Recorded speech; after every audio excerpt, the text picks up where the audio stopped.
Magandang araw po muli mga kaguro, kaibigan at kaempleyado. Kayo po ay nagbabalik sa panonood sa ating YouTube channel. At kung mayroon po kayong mga katanungan mga kaibigan, bisitahin lamang ang aming Facebook page at Attorney Resty T. Adarayan. Magandang araw po muli. Mga kaibigan, pag-usapan natin ngayon ang Republic Act number 11222 o ang tinatawag na Simulated Birth Rectification Act and its implementing rules and regulation. Ano nga ba ang dahilan kung bakit nagkaroon tayo ng batas na ito? Ayon sa Section 2, binibigyan ng amnestiya o pagpapawalang sala ang lahat ng tao na nakagawa ng simulated birth na kung saan nagawa lamang nila ito para sa ikabubuti ng bata or for the best interest of the child. Matatandaan natin mga kaibigan na ang simulated birth, ito ay may kaparusahan at isang krimen. May kaukulang pagkakakulong ito under our revised penal code. Ngunit tayo ay binibigyan ng Estado na mapawalang sala kung mag-aabil tayo ng benepisyo na nakapaloob sa Republic Act number 11222.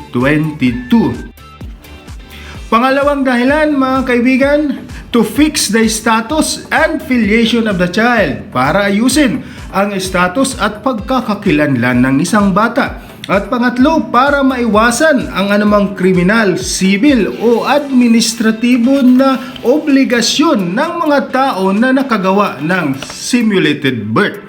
At para magkaroon ng simpleng proseso at di magastos na adopsyon. So yun po ang mga dahilan mga kaibigan kung bakit ginawa ang batas na ito, Simulated Birth Rectification Act. Atin mga kaibigan, na dapat ang simulation of birth ay nagawa bago pa man maipasa ang batas na ito.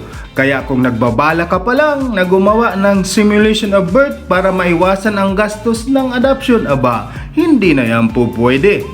Pag-usapan natin mga kaibigan ng Article 3 na sinasabi sa implementing rules and regulations na kailangan dumaan muna sa pre-adoption fora and seminars ang mga tao na gustong mag-avail ng adoption process na ito.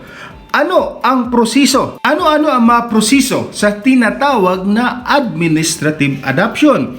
Una, kailangan ang simulated birth ay nagawa bago pa man mag-March 28, 2019. Pangalawa, dapat ginawa ang simulation of birth for the best interest of the child. Pangatlo,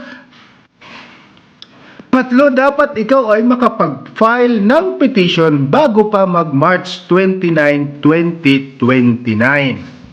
At dapat nakatira sa iyo ang bata kung ikaw man ang petitioner at inalagaan mo na siya sa loob ng humigit kumulang 3 taon. Ano pa ang ibang requirements para maging kwalipikado sa administrative adoption na ito?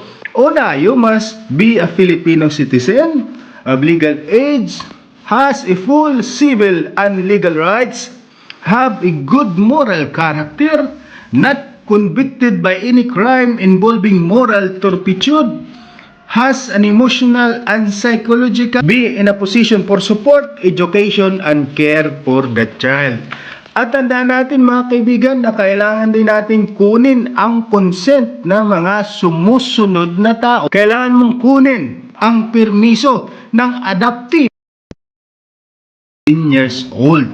Kailangan mo din kunin ang consent ng legitimate adopted children ng petitioner kung sila 10 years old. Kailangan mo rin kunin ang consent ng illegitimate children kung sila ay years old. At kailangan mong kunin ang consent ng asawa ng iyong ina-adopt kung mayroon na siyang asawa. Ano nga ba ang mga proseso na kinakailangan mong pagdaanan para maka-avail ng benepisyong ito. Una, you file a petition for administrative adoption with the application for rectification of simulation of birth record. Each child shall be in the form of affidavit, subscribed and sworn before a person authorized by law to administer affirmation and oath. Ano ang mga documents na isasubmit mo? Ano ang mga documents na isasubmit mo attached to your petition? Number 1, authenticated copy of simulated birth. Number 2, affidavit of admission of simulation of birth. Number 3, certification from the barangay that the child is a resident of barangay, na nakatira din ang bata at nakatira ang bata sa nag-a-apply o petitioner ng more than 3 years at ang petitioner ay indigent. Ano pa? Affidavit of two disinterested person. Kailangan mo rin ng original copy of certificate declaring the child legally available for adoption or CDLAA. Kailangan mo din ng pictures kasama ang bata at ang nag-a-apply o yung petitioner. At kailangan mo mag-attend ng mga pre-adoption seminars or fora. Kailangan mo rin i-submit kung applicable ang marriage contract, declaration of nullity of marriage. Kailangan mo rin mag-submit ng physical and medical evaluation of the adopter or the petitioner. At kailangan mo din i-submit ang authenticated copy of negative certification of birth. Saan mo naman maaring i-file ang petition for administrative adoption? Ipa-file mo ito sa Social Welfare and Development Office in the municipality or city where the child resides. Pagkatapos niyan, yung Social Welfare and Development Office ipo-forward ang iyong petition to the regional director.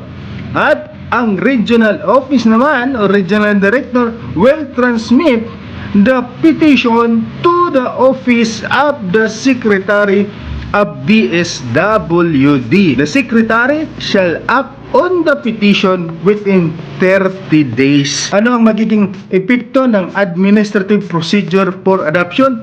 Number 1, cancellation of simulated birth record. Number 2, registration of rectified birth record.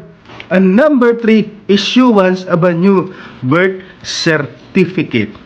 At syempre pa, ikaw ay mapapawalang sala at hindi ka na makukulong dahil nag-avail ka ng benepisyo na ito mula sa Republic Act 11-222. Yun lamang po mga kaguro, kaibigan at kaempleyado. Maraming salamat po sa inyong panunood.